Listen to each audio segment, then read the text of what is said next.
NASA सेक्रेटरिजको website खोल्ने। NASA सेक्रेटरिजको website खोलेपछि profile आउँछ, हजुरले हेर्न सक्नुहुन्छ। न्यू युजरमा गर्ने, त्यसपछि फर्स्ट नेम, हजुरको फर्स्ट नेम, लास्ट नेम, अनि इमेल लेख्ने, अनि पासपोर्ट हजुरलाई अलि सम्झिने लेख्नुपर्छ। यहाँ पासपोर्ट लेखिसकेपछि चाहिँ रजिस्टरमा क्लिक गर्ने हजुरले चाहिँ। आफ्टर रजिस्ट्रेसन हजुरले चाहिँ नासा सेक्युरिटिजबाट चाहिँ एउटा मेल पाउनुहुन्छ र यो मेलमा चाहिँ लिङ्क टु भेरिफाई यो इमेल एड्रेसमा क्लिक गर्ने। त्यो लिङ्कमा क्लिक गरिसकेपछि चाहिँ यो नासा सेक्युरिटिजको चाहिँ यस्तो इन्टरफेस देख्न सक्नुहुन्छ।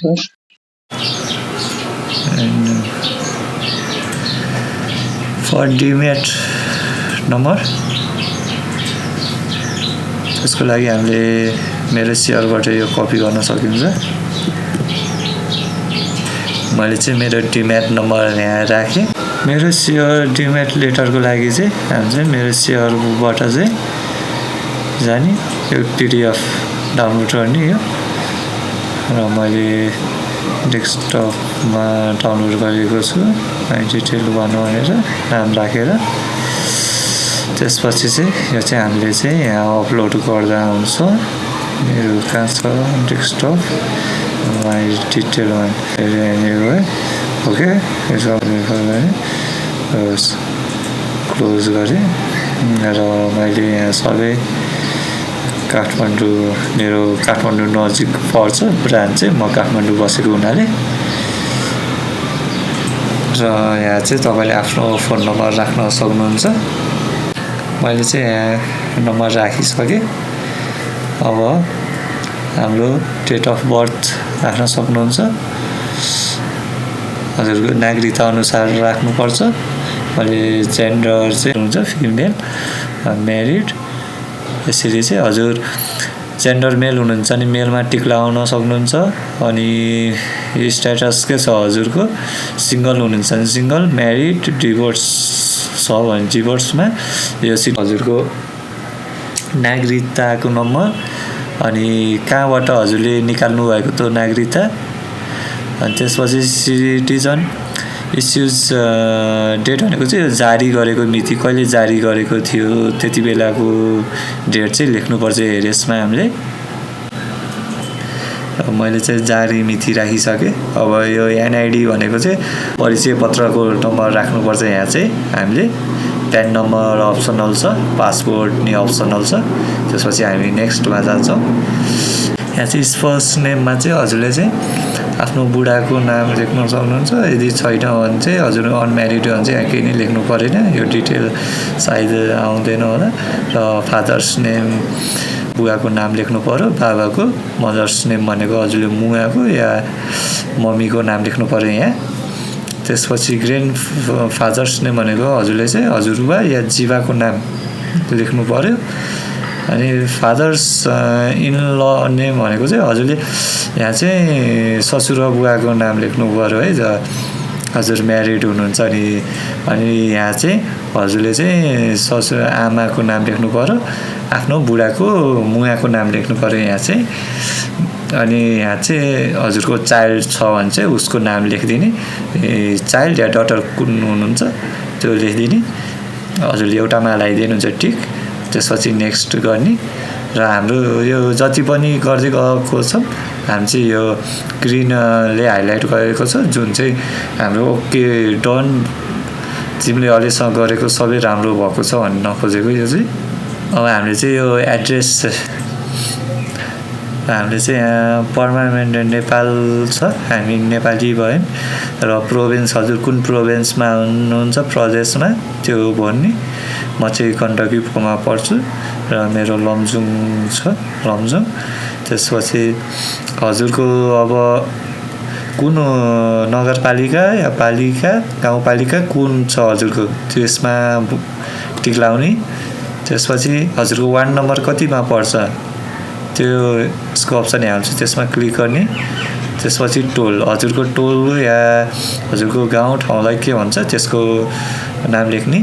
अनि त्यसपछि आर यु रेसिडिङ आउटसाइड नेपाल, यदि हजुर बाहिर हुनुहुन्छ भने बाहिर यस भन्ने, यदि हजुर नेपालमै हुनुहुन्छ नि नो गर्नमा टिक लगाउने। त्यसपछि करेन्ट एड्रेस यस सेम एज पर्मानेन्ट, हजुरको बसाइ यदि त्यहीँ हो भने चाहिँ पर्मानेन्ट एड्रेसमा यसमा लाउने, यदि हजुर अन्तै कतै बस्नुहुन्छ भने यसरी यो फिलअप गर्नुपर्छ। र म चाहिँ अहिले यहीँ बसिरहेको छु यस। अनि do you live in a rental, हजुर भाडामा बस्नुभएको या केही हो भने, इफ भाडामा बस्नुभएको नि यहाँ भाडामा बस्नुभएको छैन भने चाहिँ यता उसमा गर्ने लोकेसन आइहाल्यो। अनि त्यसपछि अब नेक्स्टमा डिटेल ब्याङ्क नेम, हजुरको यो कुन मेरो सेयर चाहिँ कुन ब्याङ्कमा कुन ब्याङ्कबाट खुलेको त्यसको उस गर्ने, मेरो लक्ष्मी सनराइजबाट खुलेको हो। ब्रान्च नेम, अब ब्याङ्कको ब्रान्च कुन हो यदि हजुरलाई थाहा छैन भने चाहिँ मेरो सेयरबाट हजुरले हेर्न सक्नुहुन्छ। मेरो चाहिँ गैरीधारा ब्रान्च रहेछ, गैरीधारा ब्रान्च रहेछ गैरीधारा ब्रान्च रहेछ मेरो चाहिँ। मेरो अब डिटेलहरू सबै आयो यहाँ। मेरो एकाउन्ट टाइप कस्तो हो, मेरो सेभिङ एकाउन्ट हो। अब मैले नेक्स्ट गरेँ। अब अकुपेसन्स, हजुर के हो, हजुरको अकुपेसन के हो त्यो लेख्न सक्नुहुन्छ। मेरो चाहिँ हाउस वाइफ छ। फाइनेन्सियल डिटेल्स अप टु यासमा टिक लगाइदिएँ। Involvement in training community style first, okay ठिक छ। त्यसपछि हामी नेक्स्ट क्लिक गर्छौँ। Do you want to add nominee, अब हजुर नोमिनीमा एड गर्न चाहनुहुन्छ भने त्यसमा टिक लाउनुहोस्, यदि गर्न चाहनु नोमा। Next, are you politician or high ranking official, no, म कुनै पनि होइन। Are you related to political, no. Are you conveyor for in the past, no. To you okay, अहिले यसमा नो अनि अब यसमा चाहिँ हजुर citizen photo, selector photos and यसमा चाहिँ हामीले चाहिँ अगाडिपट्टिको नागरिकताको अगाडिपट्टिको भागको राख्नुपर्छ। मैले फोन गरेँ, ओके। त्यसपछि यहाँ चाहिँ हामीले पछाडि भागको राख्नुपर्छ नागरिकताको ब्याक पार्टको। साइज फोटो मैले अपलोड गरेँ। अनि सेल्फी विथ सिटिजनसिप भनेको चाहिँ हजुरले आफ्नो नागरिकता चाहिँ हातमा राखेर चाहिँ एउटा फोटो खिच्नुपर्छ। र थम्ब प्रिन्ट भनेको हजुरको चाहिँ ल्याप्चे चाहिँ एउटा वाइट पेपरमा लगाएर चाहिँ राइट र लेफ्ट दुवै हातको चाहिँ बुढी औँलाको चाहिँ लगाएर राख्ने। र सिग्नेचर भनेको हजुरले चाहिँ एउटा सिग्नेचर गर्नुपर्नेछ। Do you have a physical NID, yes, मैले मेरो फिजिकल एनआइडी छ। इनकेस छैन भने चाहिँ हजुरले त्यो फर्म जुन भर्नु भएको छ त्यो अपलोड गर्न सक्नुहुन्छ। मेरो चाहिँ एनआइडी भएकोले चाहिँ मैले चाहिँ एनआइडी अपलोड गरेँ यहाँ।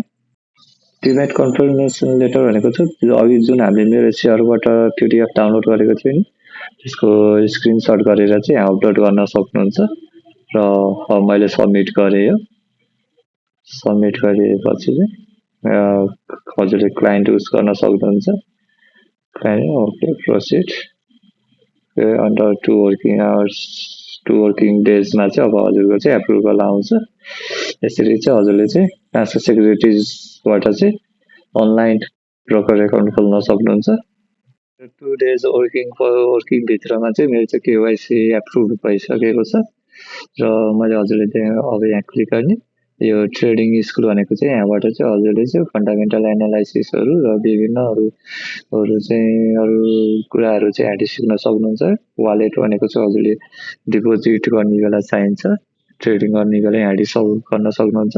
नासा एक्स भनेको चाहिँ हजुरले यहाँबाट ट्रेडिङ गर्न सक्नुहुन्छ। म हजुरलाई जस्ट एकचोटि खोलेर देखाइदिन्छु। यो चाहिँ मेरो लगइन गर्ने, साइन इन गरेँ। साइन इन गरेपछि हजुरको यसरी चाहिँ डिस्प्ले चाहिँ यसरी देखाउँछ। हजुरको टप गेनर टप लुजरहरू सबै यसरी देखाउँछ। अनि हजुरले वाच लिस्टहरू नि राख्न सक्नुहुन्छ। त्यो चाहिँ जस्ट फर एजुकेसनल पर्पजको लागि मात्रै हो। त्यो हजुरलाई चाहिँ how to buy and sell from Nasa securities, okay. Broker number 58 this is broker number 58 र हामी त्यो भिडियो ल्याउनेछौँ नेक्स्ट भिडियोमा चाहिँ अहिलेलाई चाहिँ हामी बिदा हुन चाहन्छौँ please subscribe my channel have a good day